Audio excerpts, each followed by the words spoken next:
So thank you for taking the time to be here and to listen to what I think is the most significant thing I've ever worked on. I've been around for a while, and I've worked on a lot of things, and this is the culmination of everything. But I have to admit that I'm a little nervous about your reaction to this. And I'm saying that because one of my friends who works in one of the largest chemical plants in the United States, when he reviewed this, he told me, he said, "Bob, this is so far from what people are doing. I'm not sure they're ready for it." So that disturbed me. I don't know why anybody wouldn't be ready for it. So we'll see. Stick around, because I'm going to play 3 short video clips of the actual Introspect product later on, so you can see for yourself what it is after I explain what led up to this, and then whether or not you're ready for it. What is Introspect, and why has it been developed? You need to know that Introspect came from latent cause analysis. It's not a deviation from it. It's a total repackaging of it. It's actually latent cause analysis, I like to say, inside out and upside down. But because it came from latent cause analysis, I need to reinforce something before I go too much further. I need to reinforce what I consider to be the 4 essential tenets of latent cause analysis. Now pay attention to these, because I'm going to ask you which of these 4 tenets are most lacking wherever you might work. Okay, so the first tenet of latent cause analysis is that it is a no-blame process. Blame is the enemy of learning. Actually, in my opinion, blame is the enemy of everything. Again, in my opinion, I think blame is pure evil. There's nothing, absolutely nothing good that comes from blame. It's even viral. That's why in one of my emails about this, I said something like, we think COVID-19 is dangerous. The resulting response, at least in this country, is even more dangerous. It's going viral. So anybody who really embraces LCA and Introspect is going to ban blame. They're not going to allow it. Now, wherever you are, you can ban it. I ban blame in my family. You can too. You can ban blame in your teams. You don't have to wait for a boss to tell you to ban blame. Even if he's a blamer, in your teams, in your own environments, you can ban it. I don't want to spend too much time here because I got some other things to talk about, but this is the big one. But you got to admit, if all we do is ban blame, if something goes wrong and nobody's blaming anybody or anything, well then where's the accountability? Because everything that goes wrong in a system created by humans can be traceable back to humans. And there are no exceptions to that. So if something goes wrong and we're not allowed to blame, again, where's the accountability? Because someone, somewhere, I shouldn't say someone, some groups of people were responsible for it. So the second tenet of latent cause analysis has to be this. You're not allowed to blame anyone else or anything else, but everyone involved in whatever it is that went wrong is required to look at themselves. Required introspection. Again, no blame, required introspection. You know, if I stop talking here and if everybody just embraced this, just think of the world we're living in today. Think of what would happen if everyone did this. My goodness, everything would change. So the first 2 tenets, no blame, required introspection. The next tenet is that the involved people, whoever was involved in whatever went wrong, identify the causes of their own problems and answer, what are we going to do about it? So let me explain this. I, in my past life, used to be the hero that came in and figured out everybody's problems. I did this in Allied Chemical, where I used to work as an employee. I went all over the country, all over the US and Canada. When something went wrong, I'd come in and I'd figure it out, and I'd write a report. I'd tell them what they had to do, and then I left. I learned more than anybody about why whatever it was went wrong. And then I left. Now, what the heck sense is that? With LCA, one of the tenets is that the involved people identify the causes of their own problems and then answer, and what are we going to do about it? But the fourth tenet is critically important, because the involved people don't just sit around and brainstorm. They don't just wing it. We have to hold them true. And the way we hold them true is that all of their conclusions have to be based on evidence. And those of you who have gone through the 4-day classes that I teach, you know, most of the 4-day class is all about evidence. What it is, how to use it, and the fact that all of your conclusions have to be based on it. So those are the 4 tenets of LCA, of latent cause analysis. So I know I went through those quickly, but now I would like you to go ahead and get those smartphones out again. Vote for the latent cause analysis tenet that you feel is most lacking in your world. Most lacking in your world. Okay, so what's lacking the most is no blame.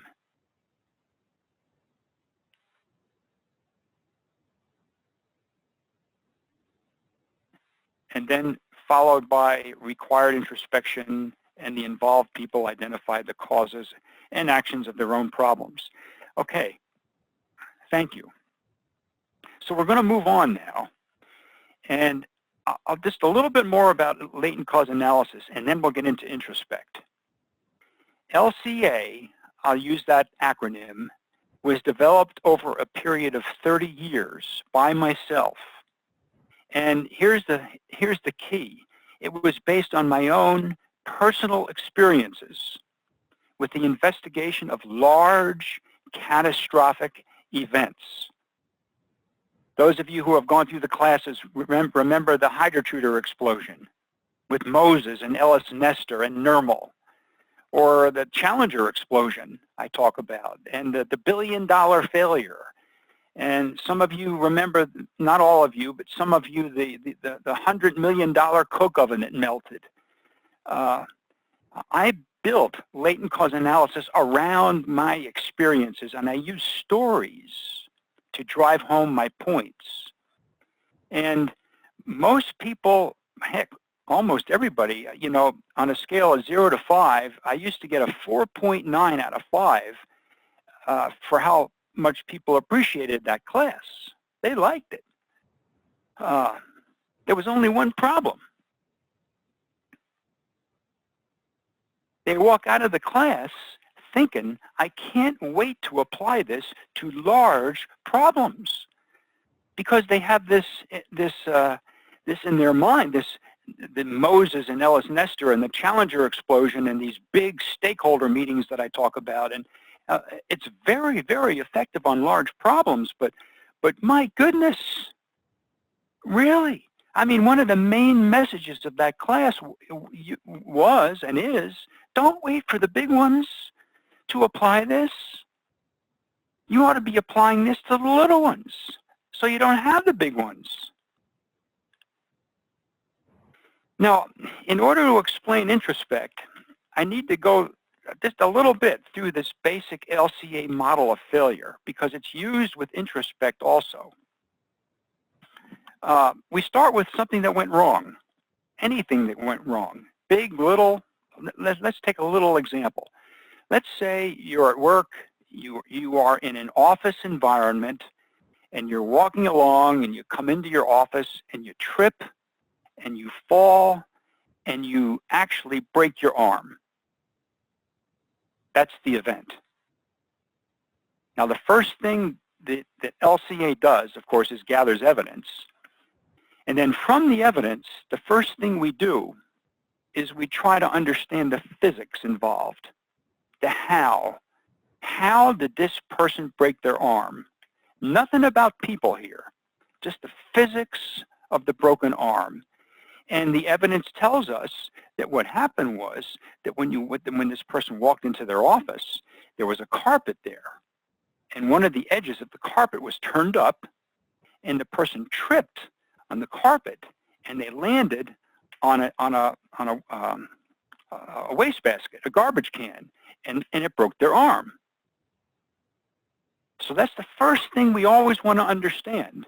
You know, if a Challenger explodes, first thing we want to understand are the physics. If a hydrotreater blows up, first thing we want to understand is the physics.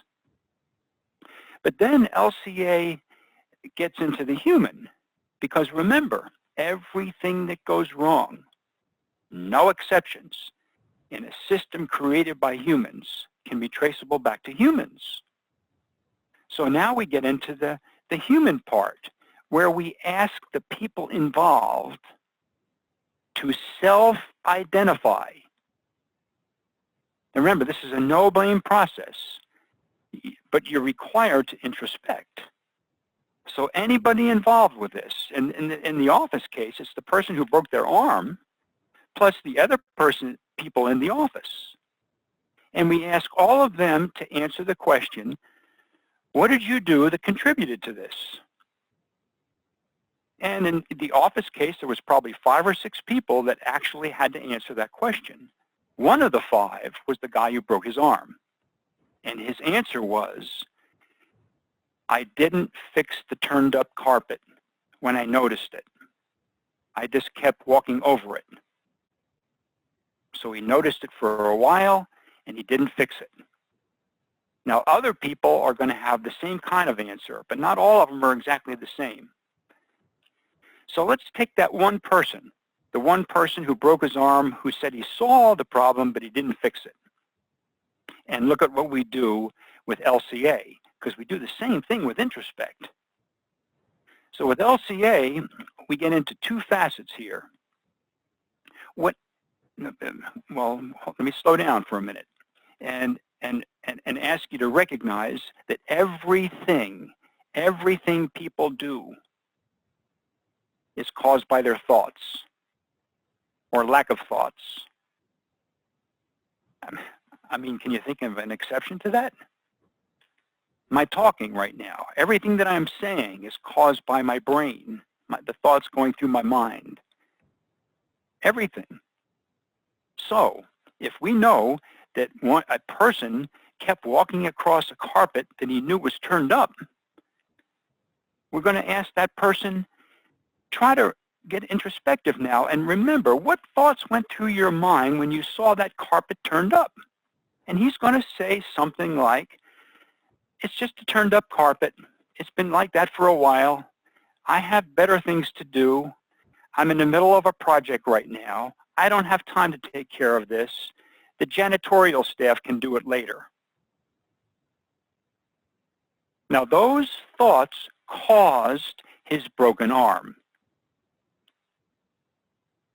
Now, of course, the janitorial staff is going to have to go through this too, and they're going to have to introspect, and they're going to have to acknowledge their thoughts. But right now, we're focused on the guy who broke his arm. And then we get into the really interesting part of this. What thoughts, sir, what thoughts should have gone through your mind when you saw the carpet turned up? And he's going to think, and he's going to look at his broken arm. And he's going to struggle a little bit, which is good. And then he's going to say maybe something like, this carpet is turned up. Nobody has done anything about it yet. I'm going to have to get some tape. I have had to do this at home. I'm going to have to get some tape and tape it down and then get in touch with the janitorial staff and get it fixed. And I'm going to do it right now. Actual thoughts, desired thoughts. Now, once we have the whole story, once everybody involved does this, and in this case there was 5 or 6 people, we get them together. We get everybody together. And we ask the 2, we call them latency questions. We ask everybody involved to answer the first one. What is it about the way we are that contributed to this event? And they're going to answer. You know, we tend to overlook small problems. We tend to think that we're too busy with big problems to look at little problems. We tend to this. We tend to that. It's free-flowing. And then we ask the more important question to everybody involved. What is it about the way you are, person that broke your arm? What is it about the way you are that led to this incident? Janitorial staff, what is it about the way you are?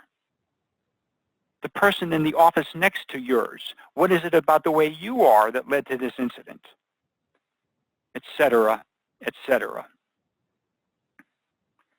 The focus of LCA and the focus of Introspect is the same. It's to get people to ask these questions over and over and over again.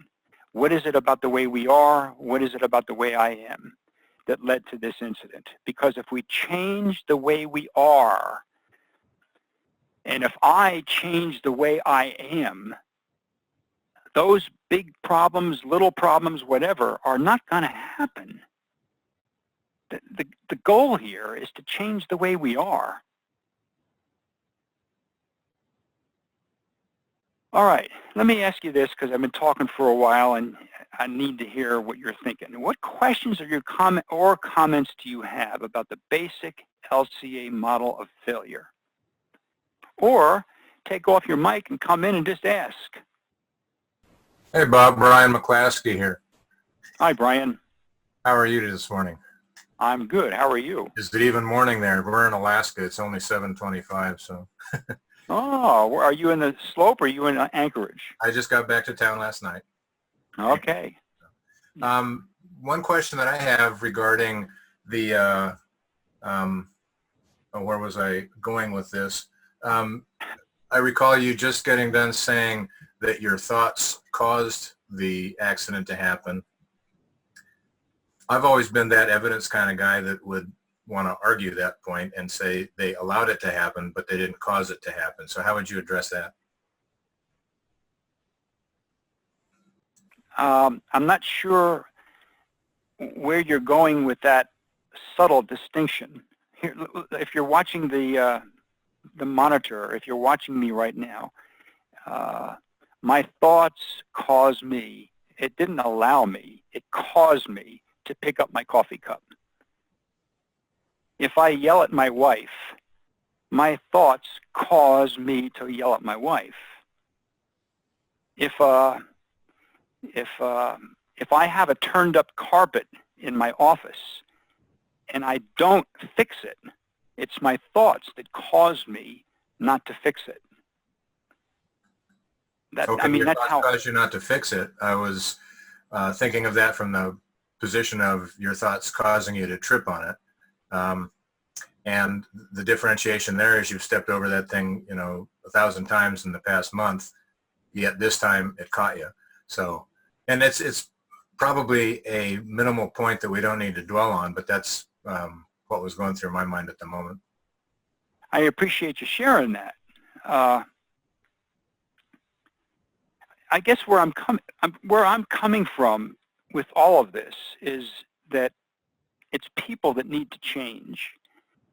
But what about people? And the way I see it, it's the way they think.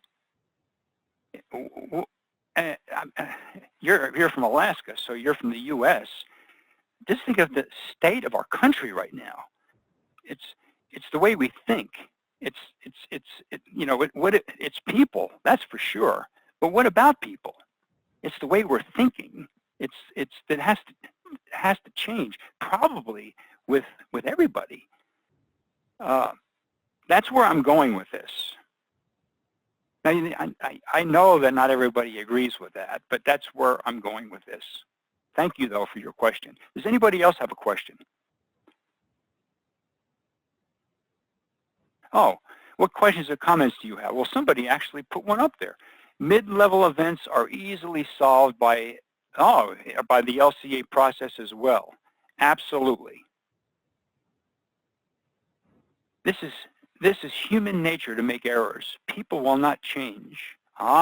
People will not change. Is that right? Why not remove the carpet? Well, that's one potential solution, is to remove the carpet, sure, but we can't remove everything. We can't design perfect systems.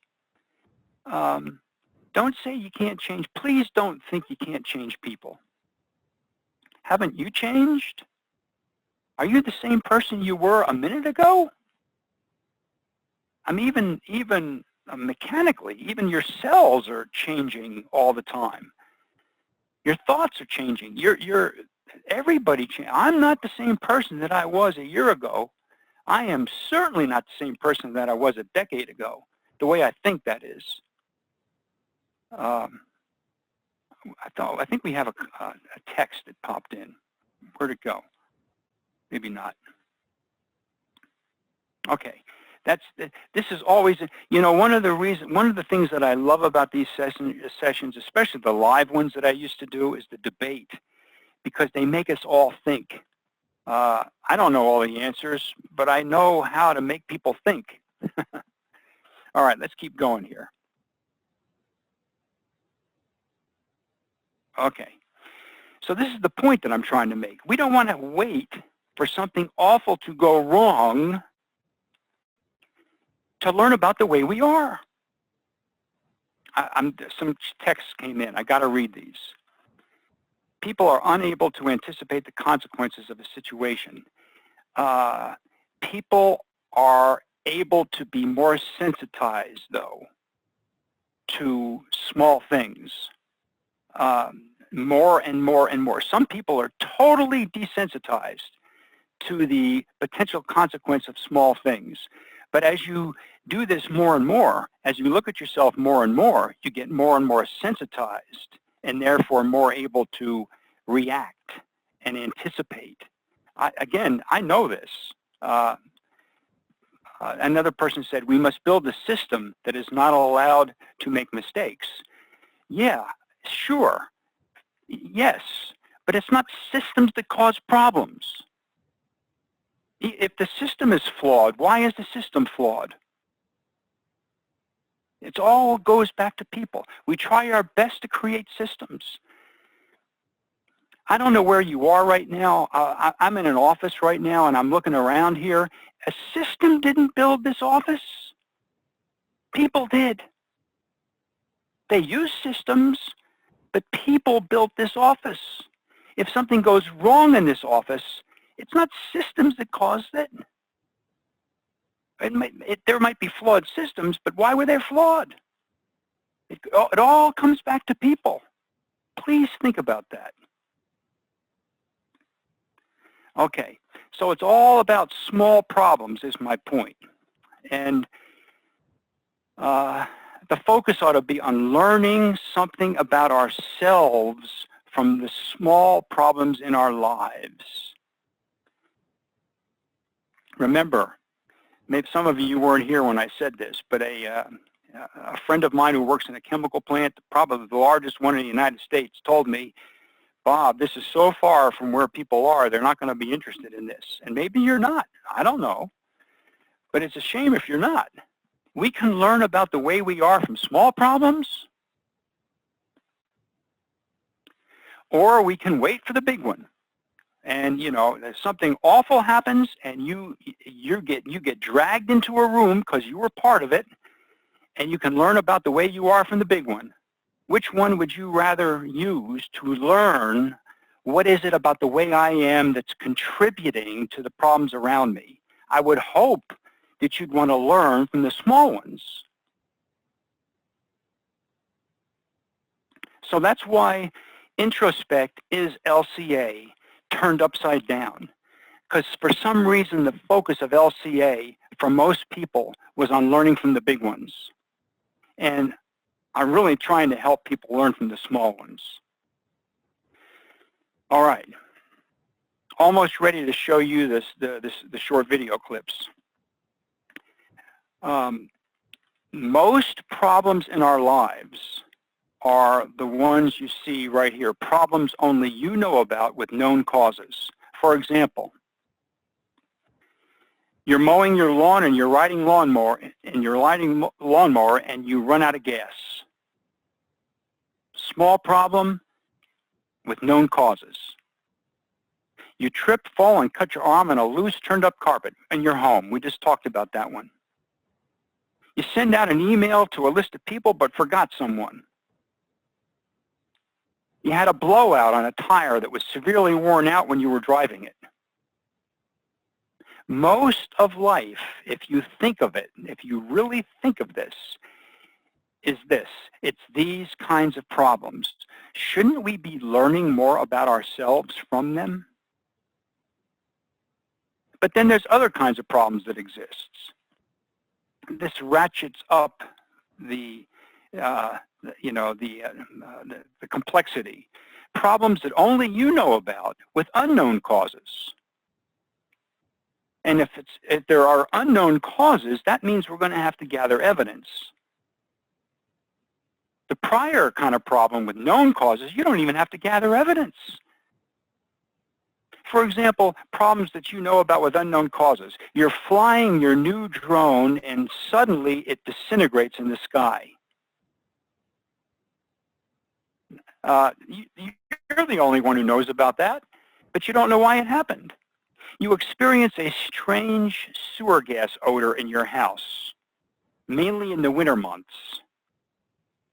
Now, only you and your family know about this, but and you don't know why it happened. One of the machines you have been working on at work continues to malfunction. It's a relatively minor machine. You're the only one who's struggling with this, so you're going to have to gather evidence. But then we have other kinds of problems. These are more complex problems that more people know about. Problems that only your team knows about, and maybe your supervisor. For example, your team has received a poor customer service satisfaction rating. Your operations team couldn't restart the process in the allotted amount of time. Your investigative team seemed very dysfunctional. Now, these aren't catastrophic problems, but they're problems that involve more than one person. And then we have the big ones, the problems your whole organization knows about. A person was severely injured while maintaining a piece of equipment. A fire occurred in a critical heater, shutting down the whole process.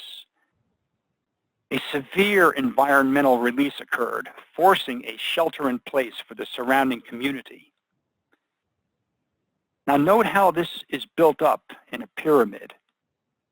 Introspect starts with the bottom one and builds a foundation at the bottom one, because those are the ones that happen the most.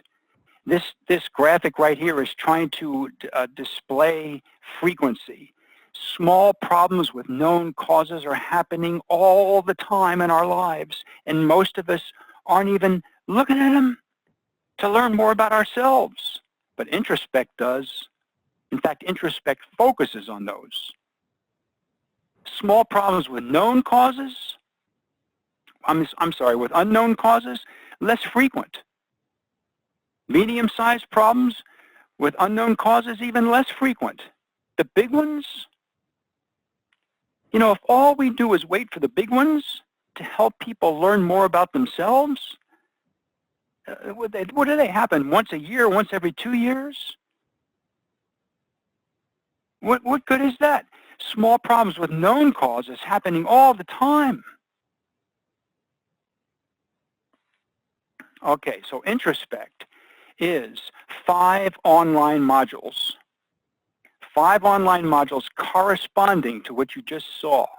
Each module averages 60 minutes with discussion questions, quizzes, and practice sessions. Again, each module corresponds to what you're seeing on the screen. The fifth module is all about how to actually implement Introspect in your organization. And I'd like you to hear some samples of Introspect. So here we go, 3 minutes now, 3 minutes for this first clip.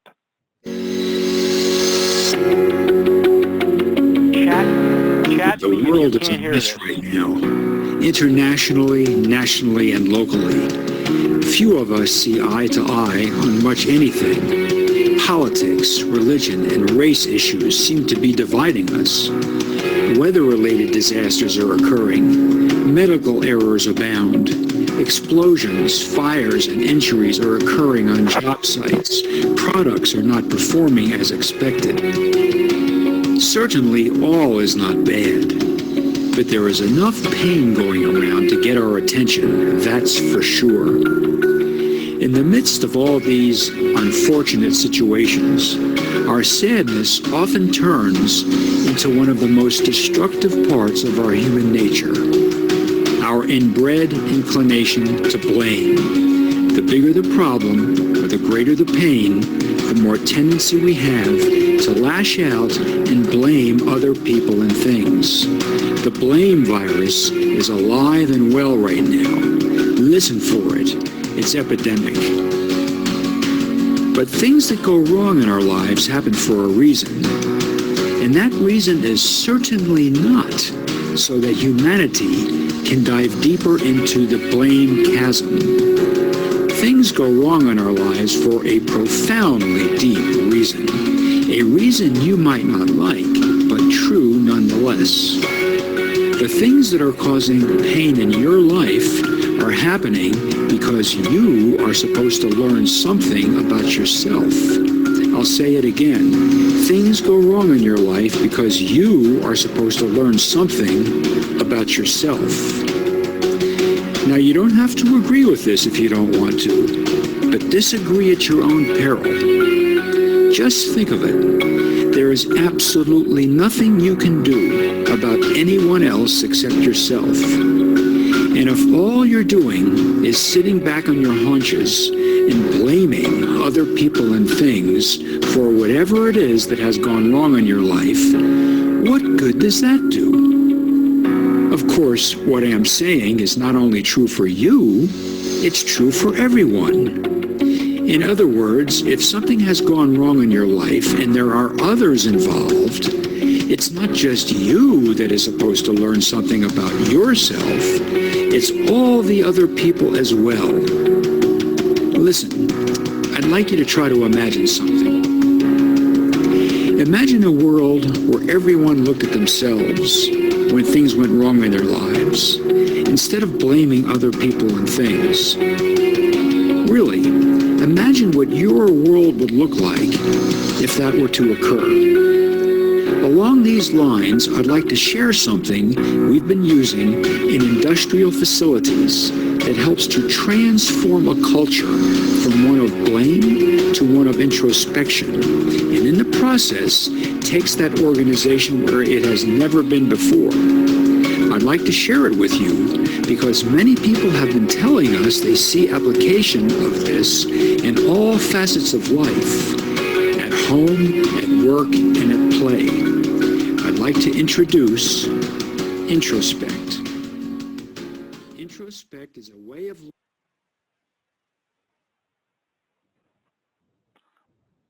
All right, that's there's 3 clips. That's the first clip. I'm going to ask you your impressions of these in a minute, but I'd like to play the second 2 before I ask for your impressions.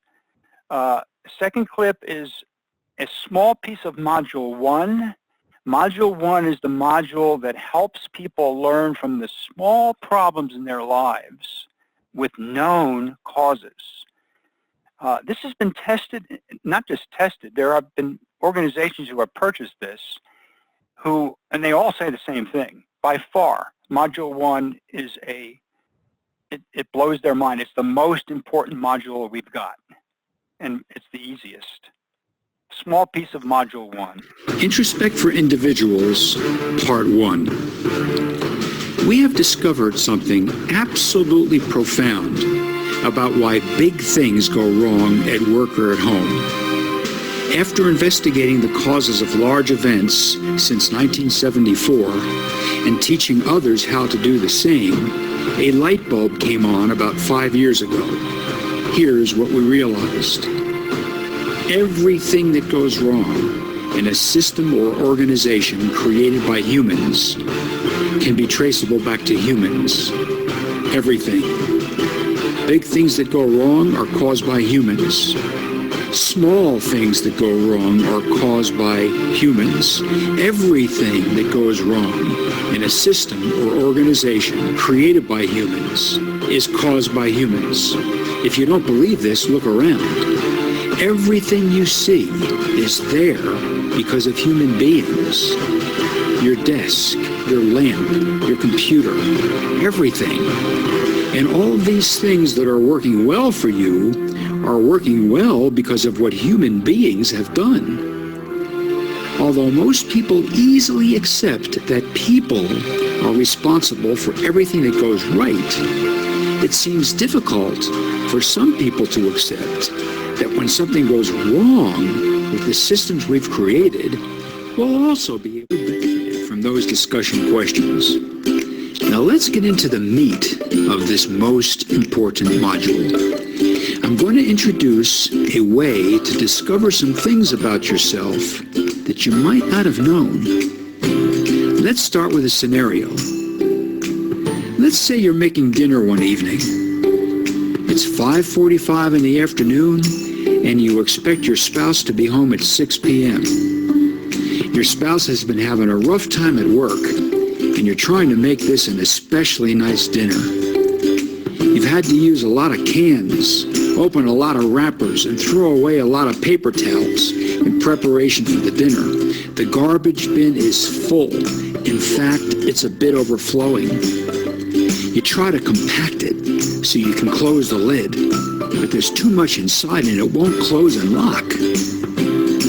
Your spouse comes home and you have a wonderful dinner. You retreat to the den after dinner so that you can both relax.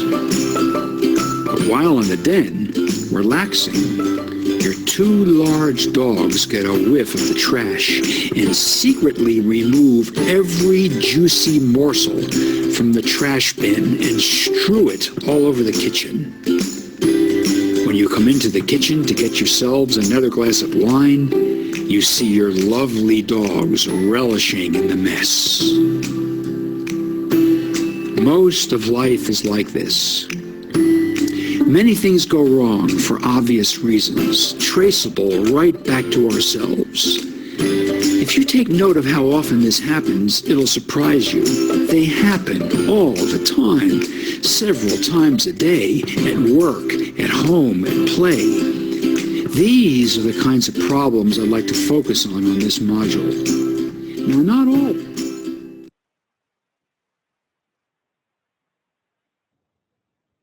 Okay, that was a small piece of Module 1, but I do want, before I ask you your thoughts here, I do want to make sure you understand that this gets, as the modules go up, at Module 3, 4, and 5, the complexity is added as well. All the stuff that's in LCA is included in the higher modules. So just as an example of that, a small piece of Module 4.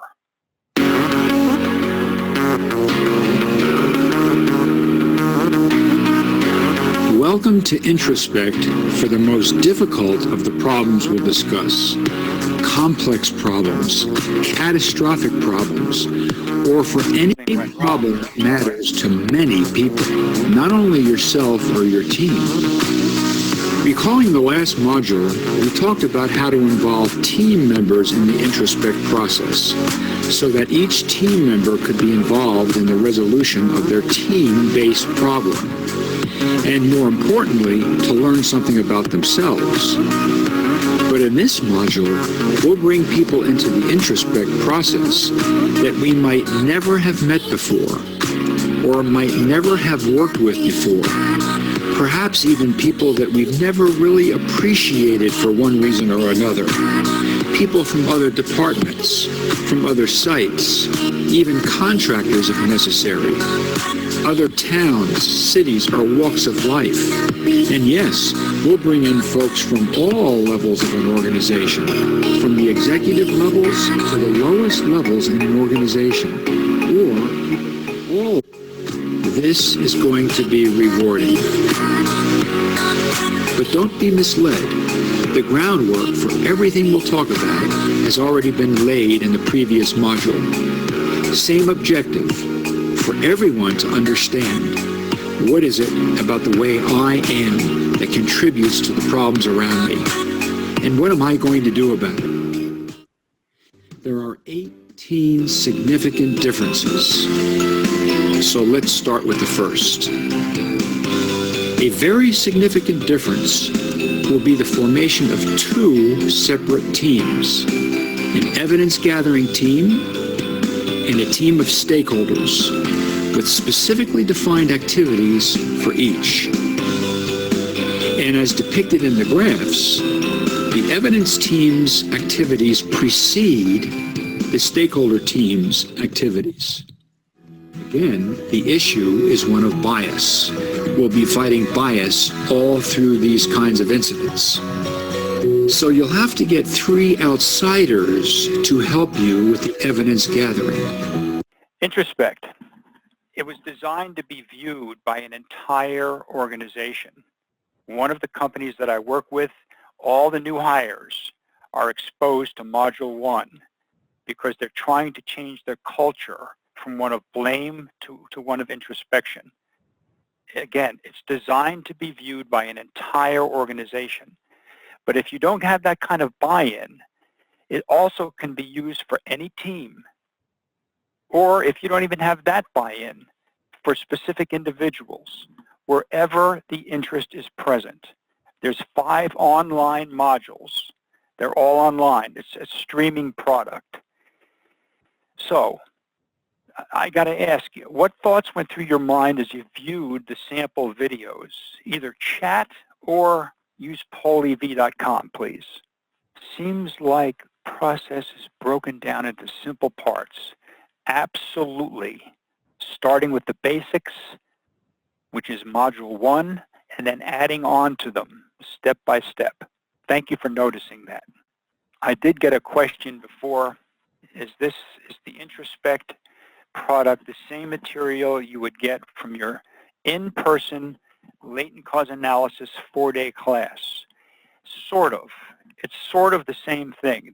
My stories are not included. It's presented in a different way. I see very structured approach. Somebody likes or says how to apply to family dynamics. Have you considered sharing this with IT types? Huh. I'll share this with anybody. I have considered sharing this with anybody, including homes and families and civic groups and churches. It's the same process as LCA, only on a smaller scale. Well, that's sort of true. It starts, I'm having a problem with my earpiece. It starts with smaller stuff, but recognizes that sometimes you're going to have big stuff. So it also tells you how to do the big stuff. Nice bite-sized chunks. Okay, I appreciate these comments.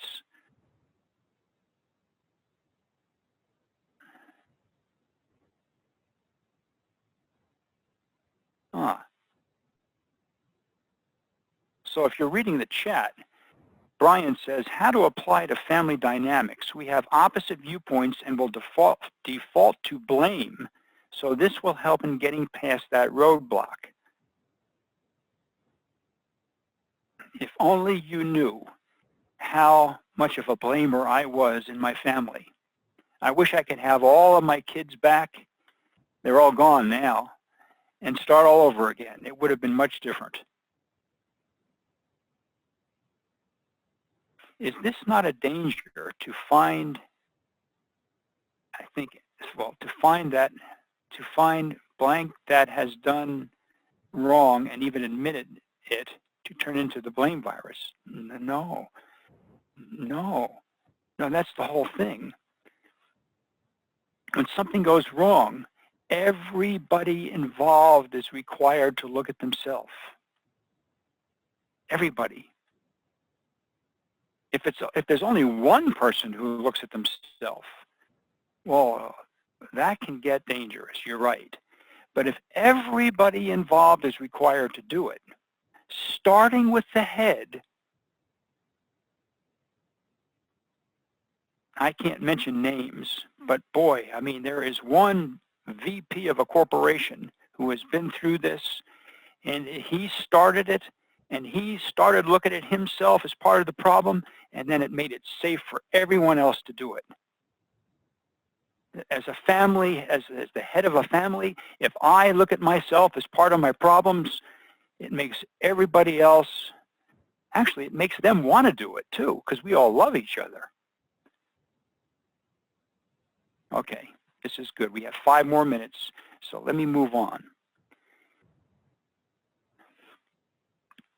Yeah, before I am going to go into pricing here. This is not a sales pitch, but you're probably wondering what it costs, so I'm going to tell you.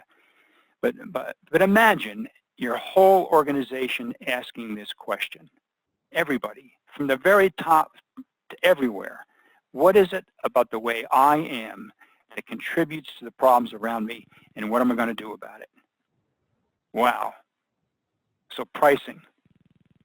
We have what we call an annual facilitator license, which is $1,500 a year. If you are interested in this, if you think you might get use out of this, buy it for $1,500. I think on the website it says within 30 days, if you don't like it, you get your money back, and that's true. If you want to use it in your company, remember this has been designed for a whole company to look at, or a whole site. Then on top of that, there's a site usage license of $10 per person at that site. Let me give you an example.